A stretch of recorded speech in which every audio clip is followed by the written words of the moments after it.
acoustic stapedial reflex. Okay. So there are many reflexes in the ear. Primarily, the reflexes are defined as an involuntary actions generally generated at the level of brainstem. Ear has many such reflexes. For example, the startle reflex is one of the reflex that is generated at the brainstem.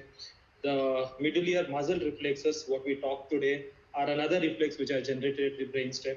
The olivocochlear efferent reflex is another reflex which is generated at the level of the brainstem.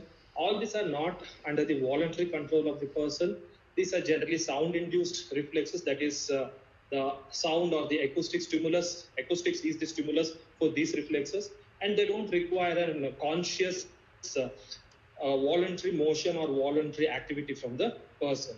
So primarily, the efferent reflexes of the ears are two: the middle ear muzzle reflex and the olivocochlear reflex.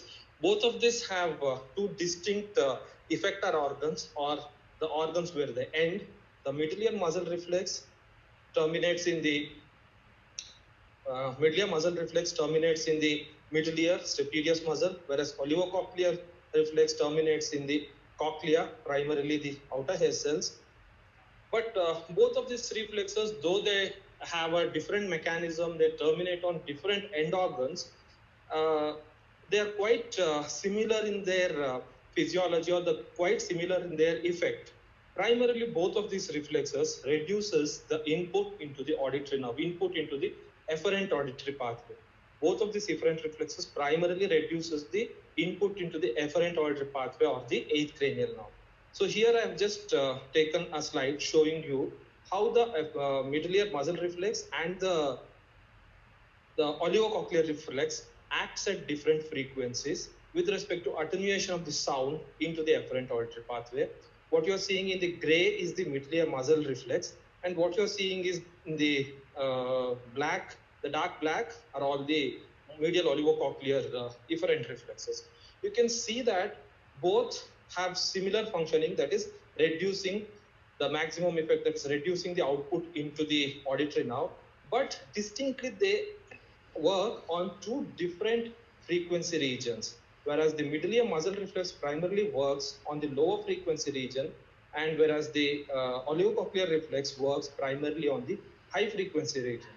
It's not coincidence that the nature would have structured these two reflexes in these two ways to work in a similar fashion on two different effector organs on two different frequency regions. There may be some reason, there will be some reasons, but we are not yet completely understood what is the functional significance of the middle ear reflex, and also what is the functional significance of the olivocochlear reflex.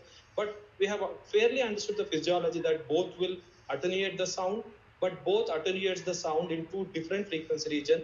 One in the low frequency, that is the middle ear muzzle reflex. Other one is in the high frequency, which is the olivocochlear efferent reflex.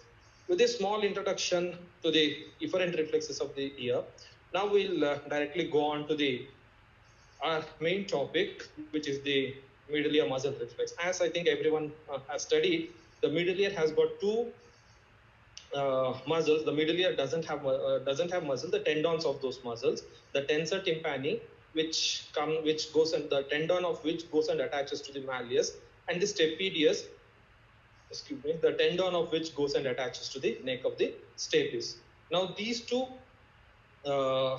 muscles act by variety of stimulation, such as vocalization, chewing, yawning, tactile, a lot of stimulus. Even there are evidences to show that just thinking of loud sounds or imagining of the loud sounds can also activate these muscles. However, in humans, the loud sound generally activates only the stapedius muscle. So when we talk about in humans, the acoustic reflex, primarily we are talking only about the stapedius acoustic reflex. The tensor tympani muscle, unless the sound is so loud and it also elicits the startle reflex, the tensor tympani muscle doesn't get activated by the sound. It does get activated by so many other stimulation, but not by the sound. So in humans, primarily when we say acoustic reflex, we are talking about the stapedius acoustic reflex. This is a small video which shows hope it's visible, which shows how the stapedius muscle would act. So you can see that now in a normal sound conduction, you can see the stapes over here. Stapes over here. The stapes is conducting the sound into the cochlea. When the sound becomes loud, you can see that the stapedius muscle contracts and it pulls the stapes downward and outward. I'll just play that portion again. So when the sound becomes loud, you can see the contraction of the stapedius muscle. So it pulls the stapes downward and outward, and that reduces the movement of the stapes, and which in turn reduces the movement of the foot plate. That reduces the stimulation into the cochlea. This, by doing this, it increases the stiffness of the middle ear, that is, increases the stiffness of the ossicles, and by that, it increases the impedance of the ear. Now, this is important because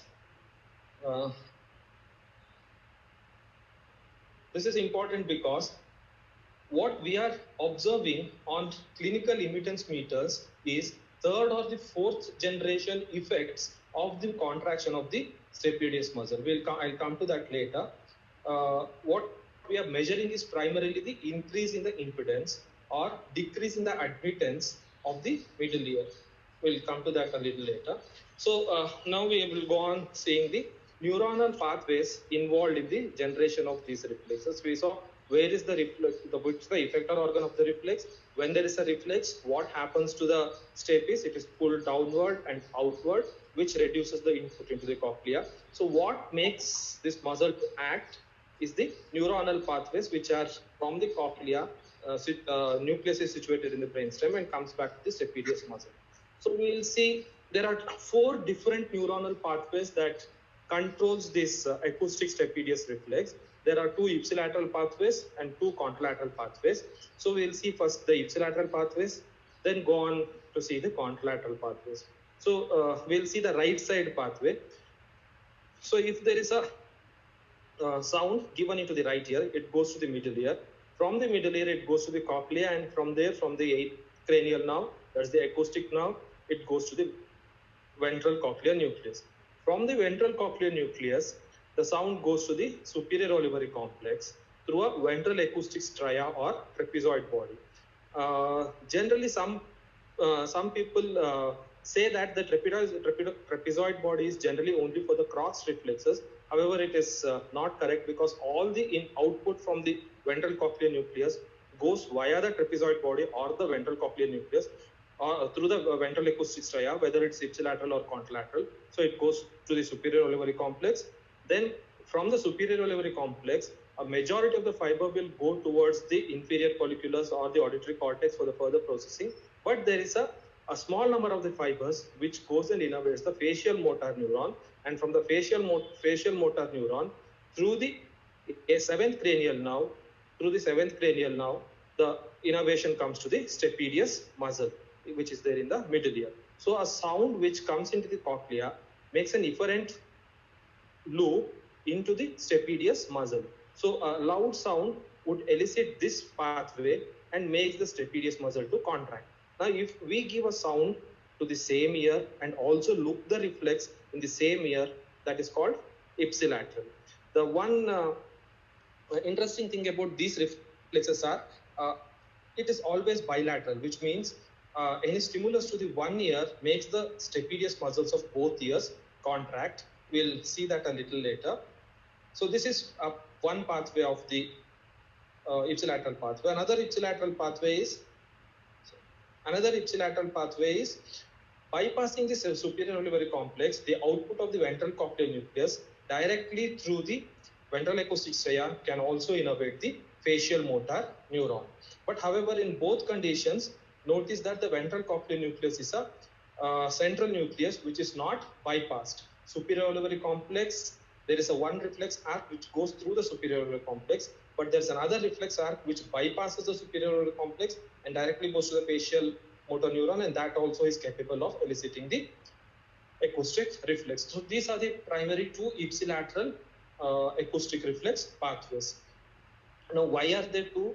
Generally, most of in our central auditory system, most of the pathways have the collaterals, or the numerous number of pathways. Just in case one fails, the other one can function. So because of that, following the same principles, even acoustic reflex has more than one number of pathways. Even if there is a damage, or if there is some lesion, or if one neuron is not functioning properly, it can be overtaken by the other structures. The contralateral pathway primarily means when we give a sound to one ear and we see the reflex in the other ear. Till now I'm using the term see the reflex. We can see the reflex in many ways. One of the ways in which we can see the reflex is what we do clinically using immitance audiometry. There are multiple other ways also. We'll touch upon that a little later. So in the contralateral pathway, when the sound is given into the one ear, for example, in this case, the right side cochlea, when the sound is given, the information goes to the right side ventral cochlear nucleus through the eighth nerve. From there, through the ventral acoustic stria or the trapezoid body, ventral acoustic stria and the trapezoid body is one and the same.